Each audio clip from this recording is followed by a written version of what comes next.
Many thanks for joining us again on the newsroom.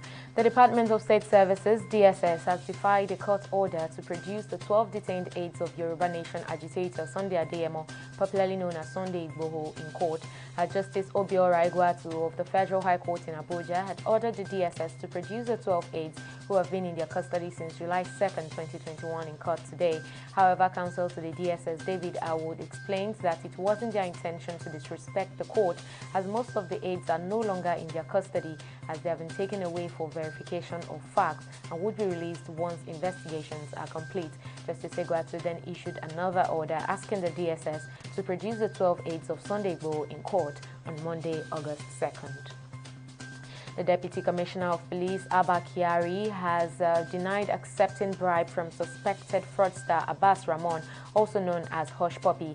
U.S. court documents had revealed that Hush Puppy indicted Kyari in his confession to officials, where he claimed that he offered bribe to the Deputy Commissioner of Police to arrest and jail one of his rivals, Kelly Chibuzo Vincent, in Nigeria. But in a reaction, Kyari said he never demanded or collected money from Hush Puppy, explaining that Hush Puppy had only reached out to his office that someone was threatening to harm his family members. Kyari said in a bid to save life, he and his men swung into action and arrested the person whose number was provided by Hush Puppy. He added that the suspect was later released when it was discovered that there was no life threat from the suspect. The Nigerian Hydrological Services Agency has warned Nigerians to prepare for more devastating floods from the end of August to early October. According to the agency, the flood will get worse in some states and the Federal Capital Territory within that period. The Director General of the agency, Nze Onyaso, says all areas earlier identified as flood-prone areas this year, as well as those along the River Niger and Benue, might likely begin to experience more devastating floods from the end of August. He said the agency was monitoring the development and Cameroonian authorities with regards to flood scenarios in the upper catchment of the sub-basin. The United States Centers for Disease Control and Prevention has revised its mask guidance and updated its testing recommendations for people who are fully vaccinated against the coronavirus. Previously, the health agency had said that fully vaccinated people did not need to be tested after exposure to the virus unless they were experiencing symptoms.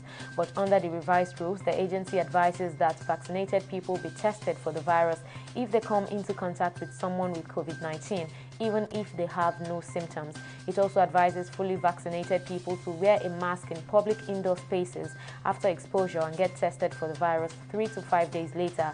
If the results come back negative, they can stop wearing masks indoors, but if results are positive, the infected should isolate at home for 10 days.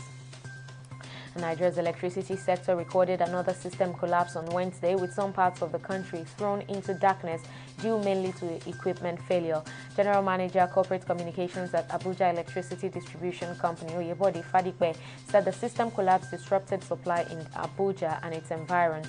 The spokesperson and executive secretary of the Association of Power Generation Companies, Joy Ogaji, also revealed that according to the Transmission Company of Nigeria, most of these service disruptions take place because of the inability of the electricity distribution companies to take loads allocated to them. Kenyan President Uhuru Kenyatta has called on governments, businesses and philanthropists across the world to invest in the future of children by raising more than $5 billion education funds. Kenyatta made the appeal at the ongoing Global Education Summit, which is co-hosting with British Prime Minister Boris Johnson. Now, this comes at a time when charities have criticized the British government's decision to make significant aid cuts around the world. At the summit, billions of dollars will be raised to help transform education in dozens of countries. World leaders will also be asked to commit a fifth of their national budgets to education. The date for the delayed draw for January's Africa Cup of Nations finals in Cameroon will be held on 17th of August. The Confederation of African Football (CAF) has sent out letters to football associations inviting them for the draw that had been due to be held on 25th of June. The tournament is scheduled to be held from 9th of January to 6th of February next year, with 24 nations set to take part. Both the finals and draw were postponed due to the global COVID-19 pandemic. That's the latest update on the newsroom. At this time, please join us again at the top of the hour for more. Thank you for watching.